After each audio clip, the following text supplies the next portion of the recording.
You think you say you understand or may know who the informant is. Why would you figure that that person would be an informant rather than just anybody? Well, a couple of years ago, someone came to our mosque and he began to talk to different people, asking people to go to lunch, asking people to come to his home, and even asked me if I would come visit him and come to his home.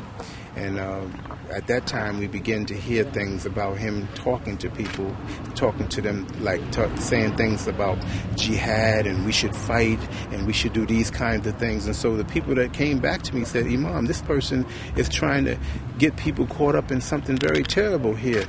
This person, I think he's an agent or something, because every time he's talking to people, he's talking about fighting, he's talking about jihad, he's talking about all these crazy things. I believe that this person was more than just someone listening in to see if someone had some bad ideas, but I believe this person was someone who was prompting, and trying to get people to get on board with this thing. That's what I believe. Individuals have approached me and told me that this is exactly what this individual did. So this is kind of like a sting operation, you think? That's what I believe it was, because individuals approached me and said this individual offered me $25,000 and he started talking about jihad and this, that, and the other, and he said, I don't want no parts of that.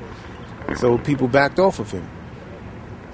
And so he obviously finally got someone to go along with it. So that's like a sting, more like a trap. Trap. Yeah, entrapment. That's what we used to call it back in the early days, in the 60s. Entrapment, right. When I look at the pictures of those men, they all look poor. They all look very needy. And to offer them a sum of money to do something, I could see how he could probably capture someone like that. Especially somebody weak. Someone mentioned that about somebody being weak, somebody weak.